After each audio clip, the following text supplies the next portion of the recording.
Hello बच्चों, मैं दीपेंद्र सिंह आप सभी का एक बार फिर से आपके अपने YouTube channel Radhe study hub में स्वागत करता हूं। क्लास 12th के बच्चे न्यूमेरिकल प्रतिदिन आप पढ़ रहे हैं। थ्योरी के धीरे धीरे बीच बीच में जैसा हमें टाइम मिल रहा है उस हिसाब से हम आपको थ्योरी डालते रह रहे हैं। आप लोगों ने व्हीटस्टोन सेतु तक पढ़ लिया था। किरचॉफ के नियम जो आपका चैप्टर था, किरचॉफ के नियम तथा वैद्युत परिपथ या एनसीईआरटी के हिसाब से इकाई जो थी सेकेंड, वैद्युत धारा। अब इसमें पढ़ेंगे आज व्हीटस्टोन सेतु के अनुप्रयोग। देखो, व्हीटस्टोन सेतु के जो अनुप्रयोग पर आधारित दो उपकरण बनाए गए। पहले उपकरण का नाम था पोस्ट ऑफिस बक्स और दूसरे का नाम था मीटर सेतु। तो पोस्ट ऑफिस बक्स आपके सिलेबस में है नहीं, क्या है, मीटर सेतु है। तो आज मीटर सेतु को पढ़ेंगे। यह मीटर सेतु का डायग्राम है, चित्र है जो आपको बनाना है। देखो समझेंगे क्या होता है कि मीटर, देखो व्हीटस्टोन सेतु का प्रयोग कहाँ करते थे, अज्ञात प्रतिरोध निकालने के लिए। तो इसका भी क्या प्रकार होगा, उसी के सिद्धांत पर आधारित है। व्हीटस्टोन सेतु के सिद्धांत पर आधारित है, तो इसका भी क्या होगा, अज्ञात प्रतिरोध निकालना। तो अज्ञात प्रतिरोध, इसको एस दिया हो गया, अज्ञात प्रतिरोध जिसका मान आपको निकालना होगा। आपके विद्यालय में लैब में ये सब उपकरण मौजूद होंगे, उसमें आपको समझाया जाएगा। थ्योरेटिकल पोर्शन आप यहाँ समझते हैं।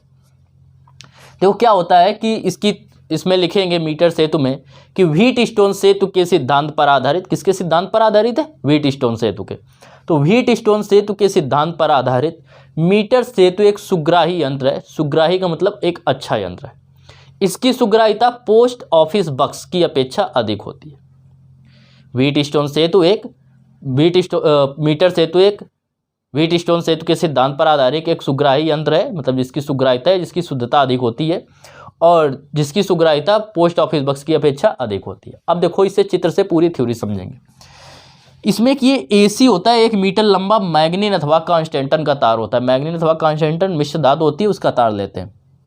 तो इसमें 1 मीटर लंबा मैग्नीन अथवा कांस्टेंटन का तार होता है, जिसे एक मीटर पैमाने के सारे, मीटर पैमाना एक लकड़ी की क्या होगी, लकड़ी का एक मीटर पैमाना होगा, जिसको पटरी या स्केल बोलते हैं आप लोग। तो इसमें 1 मीटर लंबा, ये 1 मीटर लंबा है पूरा, 1 मीटर या 100 सेंटीमीटर, इसलिए ये जो वैल्यू दे रही है वो सेंटीमीटर में दे रही है। तो इसमें 1 मीटर लंबा मैग्नीन अथवा कांस्टेंटन का तार होता है, जिसे लकड़ी के तख्ते के सहारे या मीटर पैमाने के सहारे एक लकड़ी के तख्ते पर 2 एल आकार में मुड़ी हुई है, 2 एल आकार में मुड़ी हुई तांबे की पत्तियों पर संबंधक पेचों द्वारा कस देते हैं। जो स्क्रू होते हैं पेच, उनसे इसको कस दिया जाता है। तो मीटर सेतु एक सुग्राही यंत्र है, जिसकी सुग्राहिता पोस्ट ऑफिस बक्स की अपेक्षा अधिक होती है।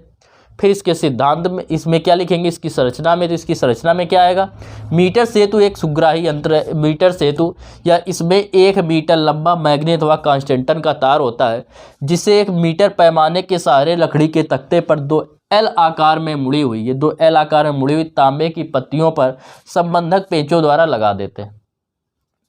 दोनों पत्तियों के बीच कुछ रिक्त स्थान छोड़कर, ये दोनों पत्तियां हो गई, इनके बीच कुछ रिक्त स्थान छोड़कर एक तीसरी तांबे की पत्ती लगा देते हैं, जिसमें 3 संबंधक पेच लगे होते हैं। इसमें 1 मीटर लंबा मैग्नीन अथवा कांस्टेंटन का तार होता है, जिसे मीटर पैमाने के सहारे लकड़ी के तख्ते पर 2 एल आकार में मुड़ी हुई तांबे की पत्तियों पर कस देते हैं।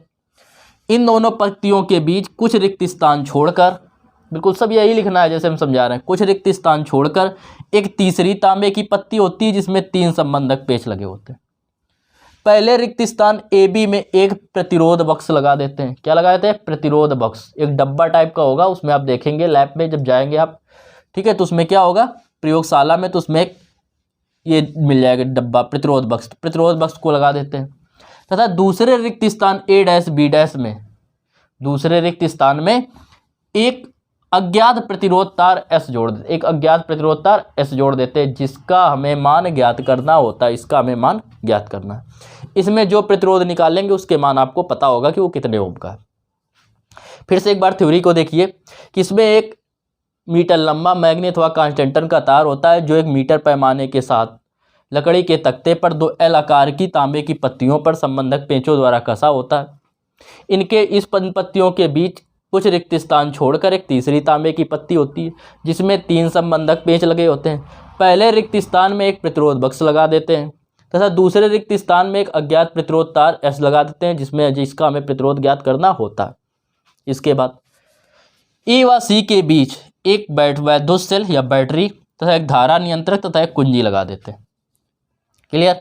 अब इससे हम कुछ प्रतिरोध निकाल लेते हैं। इसके बाद ये तो हो गया आपका क्या कि इसकी संरचना। अब बात करते हैं प्रतिरोध ज्ञात करना, कैसे प्रतिरोध ज्ञात करते हैं। अभी और देखो संरचना में क्या लिखेंगे, तथा इसकी इन दोनों पित्तियों के बीच, इन दोनों पेचों के बीच या पेच डी से एक संट युक्त धारामापी तथा एक जॉकी जोड़ देते हैं, या सर्पी कुंजी बी जोड़ देते हैं, जिसे तार में खिसकाकर कहीं भी स्पर्श कराया जा सकता है। ठीक है। इस तार का अनुप्रस्थ परिच्छेद क्षेत्रफल समान होता है, मतलब इसकी मोटाई पूरी जगह समान होगी। वैसे इसको स्पर्श नहीं कराया जाता, उठा के रखा जाता है, क्योंकि स्पर्श कराएंगे तार में, तब तार रगड़ेगा तो क्या होगा, उसका अनुप्रस्थ परिच्छेद बदल सकता है। एक बार थ्योरी फिर देखिए, फिर बात करते हैं प्रतिरोध कैसे ज्ञात करते हैं।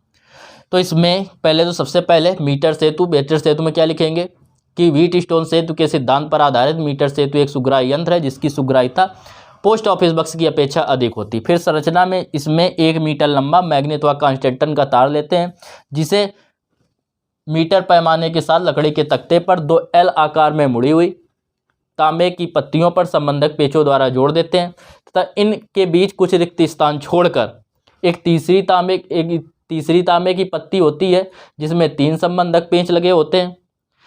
पहले रिक्त स्थान में एक प्रतिरोध बक्स तथा दूसरे रिक्त स्थान में एक अज्ञात प्रतिरोध तार एस जोड़ देते हैं, जिसका हमें प्रतिरोध ज्ञात करना होता है, तथा बिंदु ए तथा तीसरे बीच के पेच पर संबंधक पेच से एक संट युक्त धारामापी तथा संट युक्त, संट क्या होता है आपको आगे बताया जाएगा। संट एक प्रकार का प्रतिरोध है, क्यों जोड़ा जाता है आपको बाद में पता चलेगा जब आप पढ़ेंगे धारामापी का अमीटर का, धारामापी का मीटर में रूपांतर तथा वोल्ट मीटर में रूपांतर।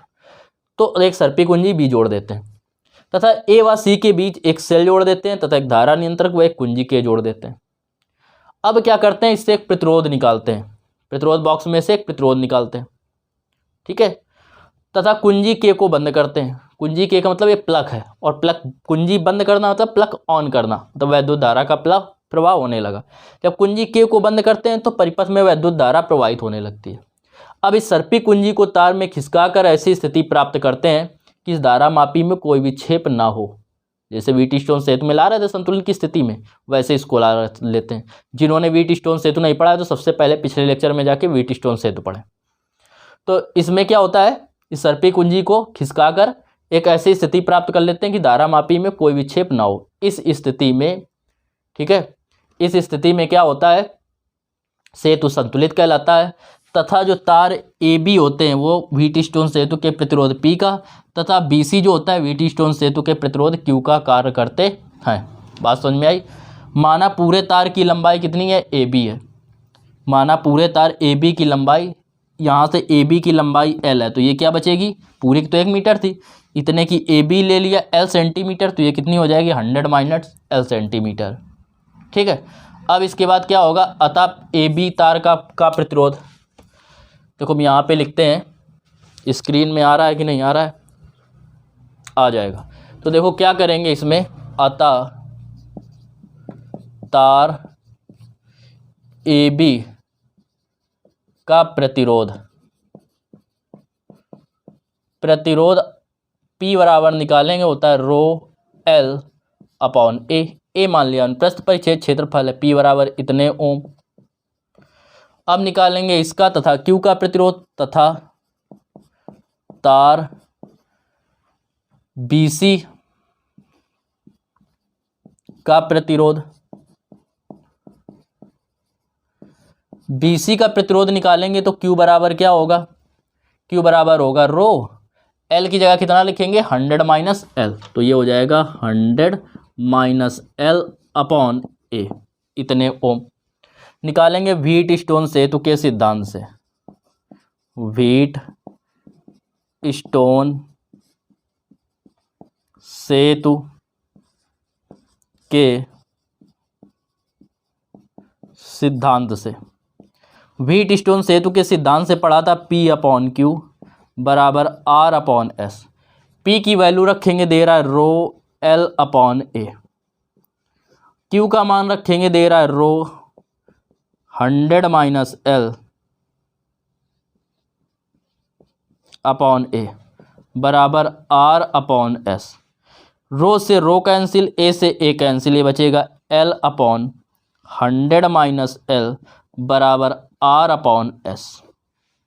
S की वैल्यू निकालना है, S को इधर ले जाएंगे तो ये हो जाएगा L/S, इसको इधर लेके आएंगे तो हो जाएगा R/100 माइनस L, S निकालेंगे तो होगा R/100 माइनस L अपॉन नीचे आ जाएगा L। और इस प्रकार आप क्या कर लेंगे कि अज्ञात प्रतिरोध R का मान आप ज्ञात कर सकते हैं, इतने ओम आ जाएगा इसका आंसर। ये हो गया आपका फार्मूला। लिख सकते हैं इस सूत्र से प्रतिरोध S का मान ज्ञात किया जा सकता है। इससे संबंधित आपको न्यूमेरिकल भी काफ़ी दिए गए हैं जब उसमें क्वेश्चन में। धीरे धीरे भी वैद्युत चालन चल रहा है, इसमें पूछेंगे, इसमें बताएंगे। कुमार मित्तल की बुक से आपको बता रहे हैं।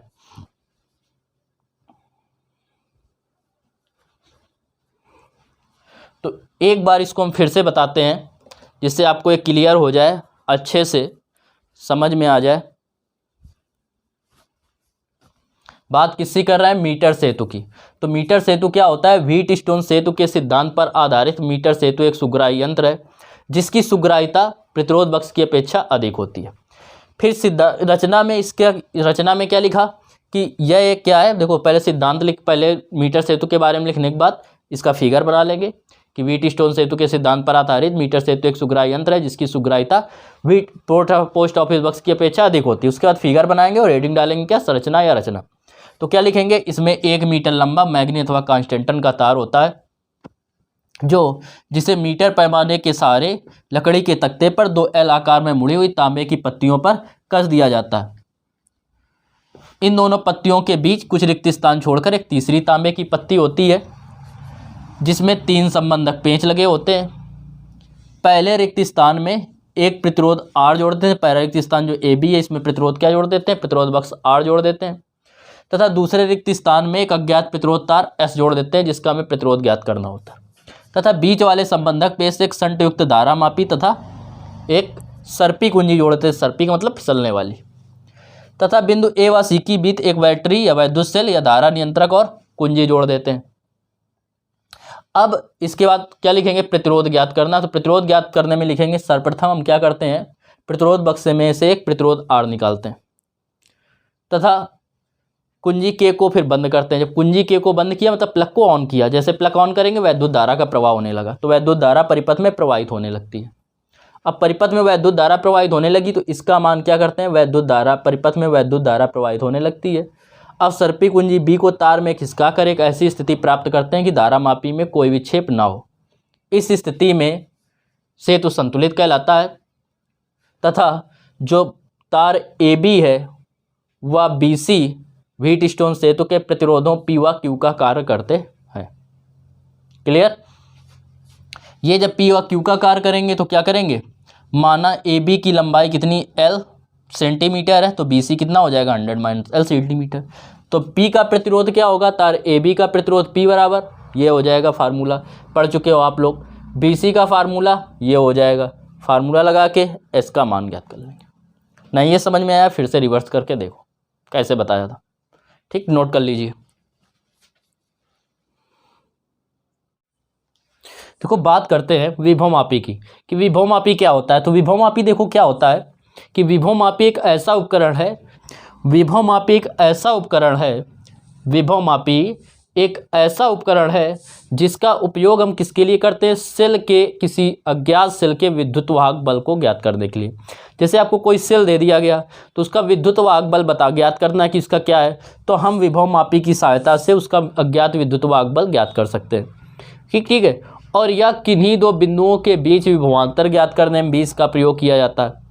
शुद्ध विभवांतर, आपको वोल्ट मीटर भी पता है कि विभवांतर कौन नापता है? वोल्ट मीटर भी नापता है और विभवमापी भी नापता है। लेकिन जो एक्यूरेट या शुद्ध माप देता है वो कौन देता है? विभवमापी देता है। विभवमापी द्वारा ली गई जो माप होती है वो बिल्कुल शुद्ध होती है। तो आप कह सकते हैं कि वोल्ट मीटर का प्रयोग वोल्ट मीटर से हम क्यों नापते हैं, इससे क्यों नहीं नापते? तो आपको पता है वोल्ट मीटर जो होता है वो छोटा सा घड़ी की तरीके होता है। ठीक है। और ये जो होता है ये काफ़ी बड़ा होता है, आपको आपकी स्कूल की लैब में देखने को मिल जाएगा। तो इसको ले जाने में सुविधा एक जगह से दूसरी जगह ले जाने में असुविधा होती है, जबकि वोल्ट मीटर छोटा होता है, उसको हम आसानी से एक जगह से दूसरी जगह ले जा सकते हैं। दूसरी चीज़ ये थोड़ा कॉस्टली होता है और विभव मापी बहुत आसानी से कम पैसे में मिल जाता है। तो इसलिए नॉर्मल वोल्ट मीटर या विभव नापने के लिए हम लोग वोल्ट मीटर का प्रयोग करते हैं। और जब हमें शुद्ध वोल्ट विभव मापी की विभव की जरूरत होती है, सेल के विद्युत वाहक बल की जरूरत होती है, तो हम किसका प्रयोग करते हैं? विभव मापी का। बात समझ में आई? तो विभव मापी का कार्य क्या है? किसी वैद्युत अज्ञात सेल के का विद्युत वाहक बल ज्ञात करना। और दूसरा काम क्या है? सेल किस चालक तार का के सिरों के बीच विभवांतर ज्ञात करना। और इसका एक काम मिलेगा आपको, तो वो क्या होगा? किन्हीं दो सेलों के विद्युत वाहक बलों की तुलना करना। इससे रिलेटेड आपकी किताब में न्यूमेरिकल भी दिए गए और आपको सॉल्व करना डेरिवेशन भी है। डेरिवेशन ज़्यादा इंपॉर्टेंट नहीं है। तो देखो समझिए, सबसे पहले बात कर तो विभव मापी समझ में आया कि विभव मापी एक ऐसा उपकरण है जिसकी सहायता से हम किसी अज्ञात चालक तार के विद्युत वाहक बल, अज्ञात सेल के विद्युत वाहक बल तथा किसी चालक तार के सिरों के बीच शुद्ध विभवांतर ज्ञात करने के लिए हम इस उपकरण का प्रयोग करते हैं। बात करते हैं इसकी संरचना की। इसकी संरचना कैसे होती है? तो जैसा कि आपको चित्र में दिया गया है, इसमें 100 सेंटीमीटर लंबा ये हो गया, फिर इधर 100 ये हो गया, 200 हो गए, 300 और 400। 400 सेंटीमीटर लंबा मतलब लगभग 4 मीटर लंबा। तो कहते हैं कि इसमें कुछ मीटर लंबा तार लेते हैं और संभवतः 4 मीटर से 10 मीटर तक लंबा लेते हैं। इसको ऐसे ऐसे घुमा के क्यों जोड़ा जाता है तार को? इसलिए जोड़ा जाता है क्योंकि सीधे जोड़ेंगे 4 या 10 मीटर तो काफ़ी बड़ा आएगा, तो इसीलिए इसको कांच के तख्ते में इसको मोड़ के हम लोग बना देते हैं।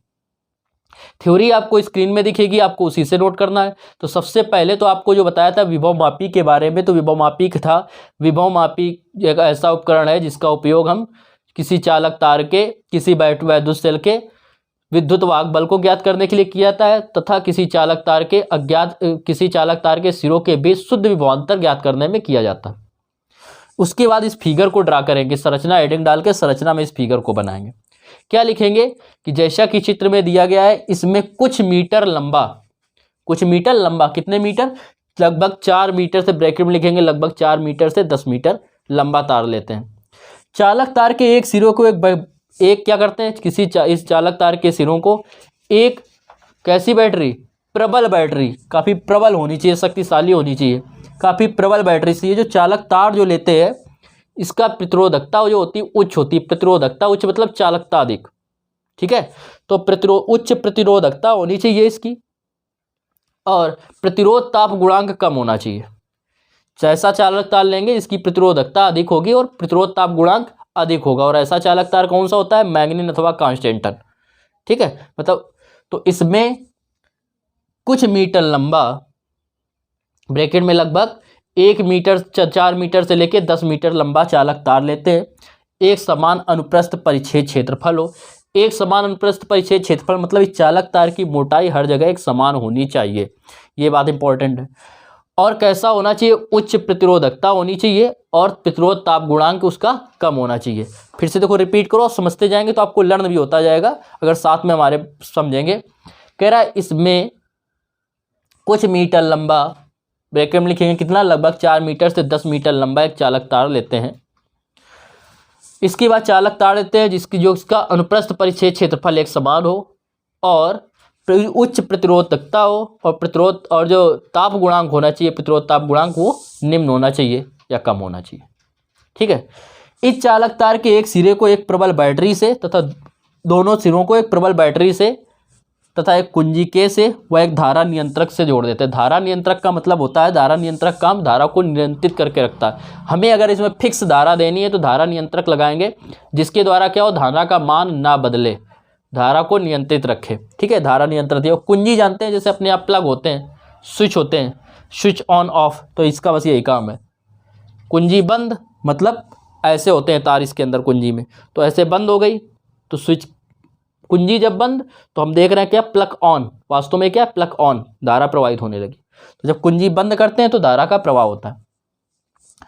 तो इसमें क्या होता है? इसमें कुछ मीटर लंबा, लगभग 4 से 10 मीटर लंबा एक चालक तार, एक समान अनुप्रस्थ परिच्छेद क्षेत्रफल वाला तथा उच्च प्रतिरोधकता व निम्न प्रतिरोध ताप गुणांक वाला एक चालक तार लेते हैं, जिसके सिरों को एक प्रबल बैटरी कुंजिके तथा धारा नियंत्रक से जोड़ देते हैं। क्लियर? यहाँ तक जोड़ दिया।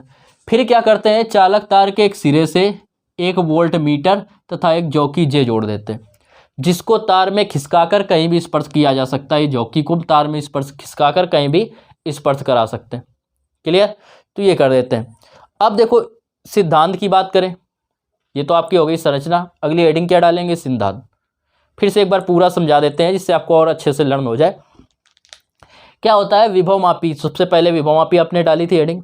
विभव मापी में क्या लिखा कि विभव मापी एक ऐसा उपकरण है जो किसी अज्ञात बैटरी के विद्युतवाहक बल को ज्ञात करने में या किसी तार के सिरों के बीच विभवांतर ज्ञात करने में इसका उपयोग किया जाता है।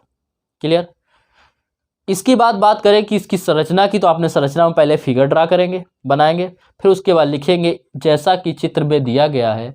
इसमें कुछ मीटर लंबा, ब्रैकेट में लिख सकते हैं 4 मीटर से 10 मीटर लंबा एक चालक तार लेते हैं।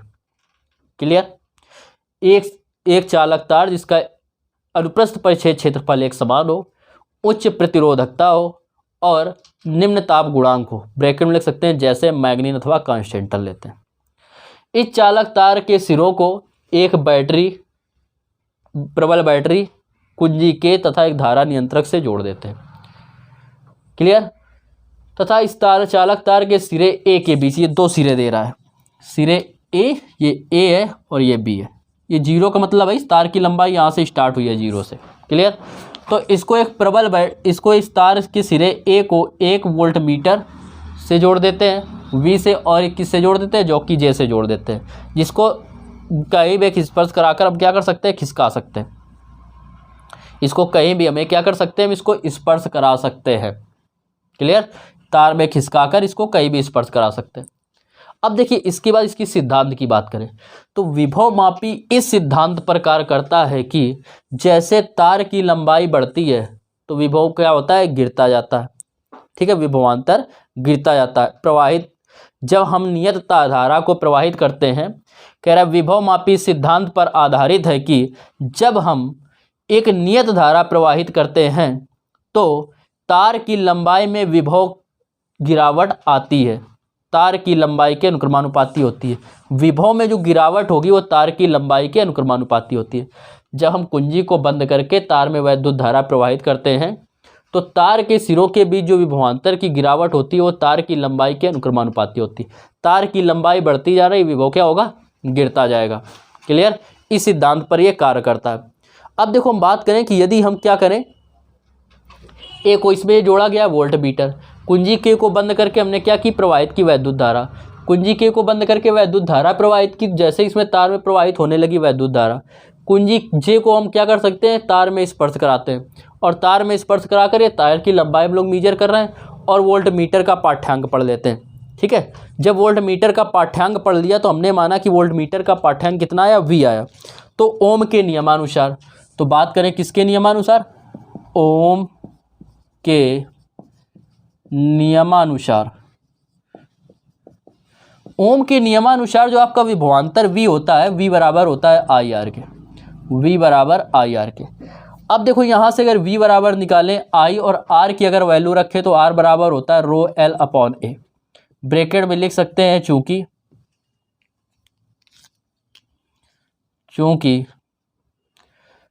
R इक्वल होता है रो L अपॉन A, जहां रो क्या है, प्रतिरोध ताप गुणांक, रो क्या है, विशिष्ट प्रतिरोध है, चालक तार का विशिष्ट प्रतिरोध है, विशिष्ट प्रतिरोध।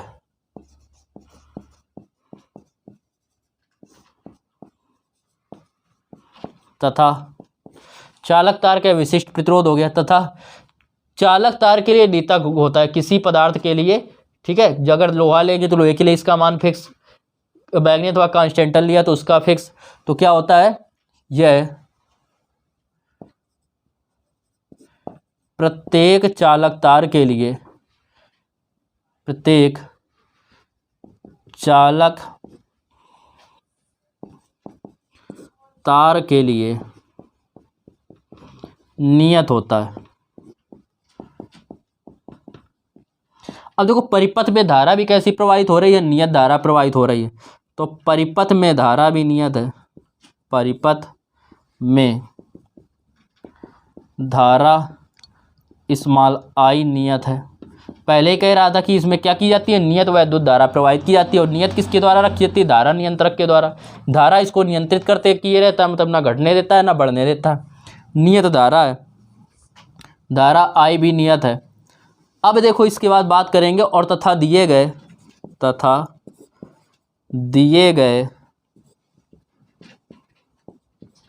चालक तार के लिए अनुप्रस्थ परिच्छेद क्षेत्रफल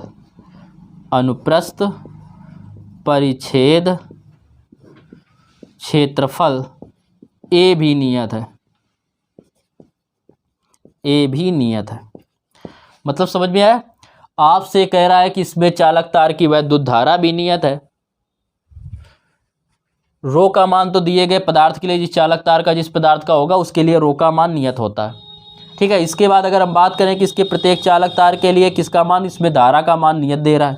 परिपथ में प्रवाहित धारा स्मॉल आई नियत है, आपको पता है। तथा दिए गए चालक तार के लिए, जो चालक तार ले रहा है तो इसका अनुप्रस्थ परिच्छेद क्षेत्रफल तो बदलेगा नहीं। अब वो तो फिक्स हो गया जो हमने इसमें ले लिया, तो ये भी नहीं बदलेगा, ये भी नियत हो गया। बदल क्या रहा है, लंबाई। इसको मांगे पीछे कर रहा है तो चेंजमेंट किस में आ रहा है, लंबाई में। तो देखो लंबाई केवल नियत नहीं है, तो देखो क्या हो गया, अर्थात की बात करें तो क्या आएगा आपका कि ये जो रो एल अपॉन ए है,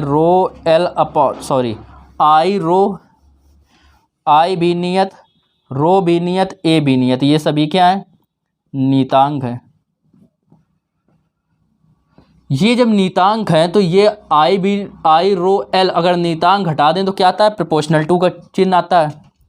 तब ये जो v होगा वो प्रोपोर्शनल टू होगा किसके, l के। v प्रोपोर्शनल टू किसके आ गया, l के, मतलब लंबाई के अनुक्रमानुपाती। इसके सिद्धांत में बताया गया था कि ये इसका सिद्धांत इस सिद्धांत पर आधारित है कि चालक तार की लंबाई के बढ़ने पर विभव प्रवणता में गिरावट आती है, अर्थात v प्रोपोर्शनल टू l के। आपको पता है कि जब प्रोपोर्शनल टू हटता है तो क्या आता है, नीतांक आता है। तो यहाँ से प्रोपोर्शनल टू जब हम लोग हटाएंगे तो नीतांक लिखेंगे KL, लिखेंगे जहाँ K एक नियतांक है जिसे क्या कहते हैं, चालक की विभव प्रवणता, जिसे क्या कहते हैं, विभव प्रवणता कहते हैं, जिसे विभव प्रवणता। देखिए ना, अगर ये कलर तो आप लोग बोल रहे हैं तो उससे समझ जाना, इसे विभव प्रवणता कहते हैं। ये क्या कहलाता है, विभव प्रवणता कहलाता है, विभव प्रवणता कहते हैं। ये हो गई विभव प्रवणता की बात। यही क्या आ गया, यही विभव मापी का क्या है, सिद्धांत है, v प्रोपोर्शनल टू l। और इसे ही क्या कहते हैं, यही विभव, इसके आगे लिख सकते हैं यही विभव मापी का सिद्धांत है।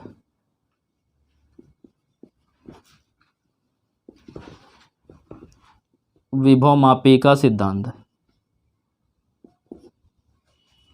देखो एक बार फिर से देखिए पूरा स्टार्टिंग से, जिससे आपको और क्लियर हो जाए। उसके बाद हम आगे बात करते हैं विभव मापी के अनुप्रयोग की। तो देखो विभव मापी क्या होता है, यह एक ऐसा उपकरण है जिसका उपयोग हम किसी अज्ञात बैटरी, अज्ञात सेल, कोई सेल ले लें जिसको हमें विद्युत वाहक बल ना पता हो कितना हो, तो अज्ञात सेल के विद्युत वाहक बल को ज्ञात करने में इसका प्रयोग किया जाता है। तथा किसी चालक तार के सिरों के बीच अगर धारा प्रवाहित हो रही है तो उसके सिरों के बीच शुद्ध विभवांतर ज्ञात करने में किया जाता है। बताया था वोल्ट मीटर विभवांतर बताता है, लेकिन ये शुद्ध देता है, तो शुद्ध विभवांतर ज्ञात करने में किसका उपयोग किया जाता है। इसके बाद संरचना में बात करते हैं। तो संरचना में आपने फिगर ड्रा किया और इसके बाद फिर समझिए क्या होता है। इसमें चित्र में जैसा कि दिया गया है, तो इसमें कुछ मीटर लंबा ब्रैकेट में लिख देंगे, अर्थात लगभग कितना लेते हैं, 4 से 10 मीटर लंबा चालक तार लेते हैं, जिसका अनुप्रस्थ परिच्छेद एक समान है, उच्च प्रतिरोधकता है और प्रतिरोध ताप गुणांक कम है, जैसा कि मैग्नीन और कांस्टेंटन के तारों में होता है। तो इसलिए इसमें किसका प्रयोग किया जाता है, मैग्नीन अथवा कांस्टेंटन के तार का प्रयोग करते हैं। इसके क्या करते हैं, इसके बाद इस चालक तार के एक सिरे को, दोनों सिरों को क्या करते हैं, एक प्रबल बैटरी तथा एक कुंजी के तथा धारा नियंत्रक से जोड़ देते हैं। इतना कर दिया।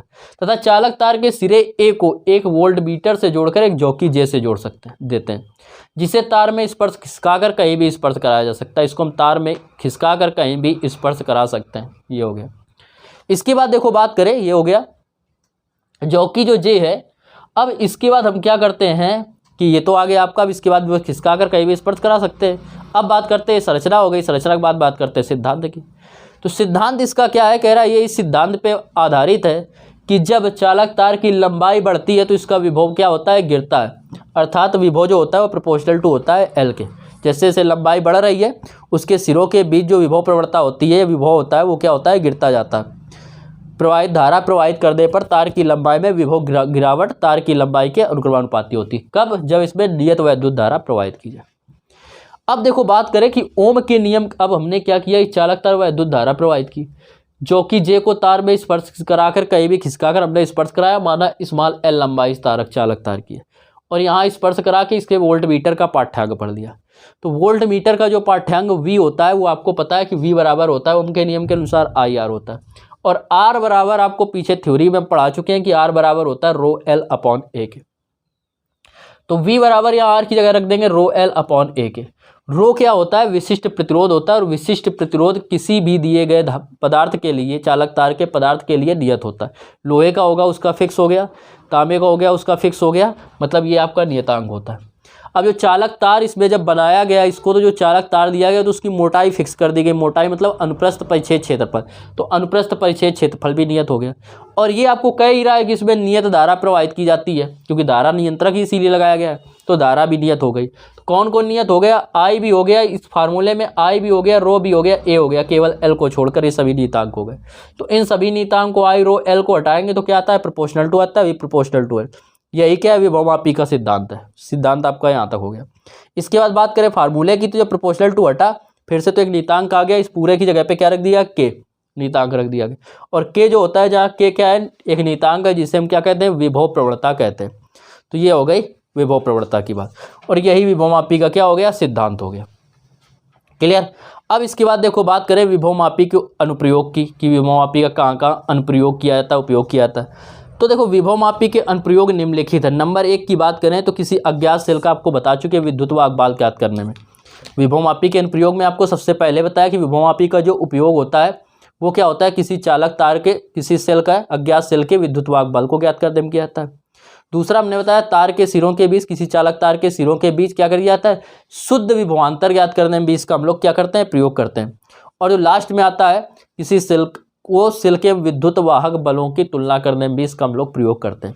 सेल के सिरों के बीच, किसी चालक तार के सिरों, दो सेल दिए गए हों, उनके अपने अपने विद्युत वाहक बल होंगे, तो उनके विद्युत वाहक बलों की आपस में तुलना कैसे करें या कंपेयर कैसे करें, वो भी इसके आधार पर हम लोग निकाल सकते हैं। क्लियर। तो ये हो गया आपका विभवमापी। फिगर बना लीजिए, नोट कर लीजिए अच्छे से। एग्जाम धीरे धीरे आपके जो समय है वो धीरे धीरे कम हो रहा है, तो इसलिए आप लोग रेगुलरिटी बनाए रखे पढ़ाई में।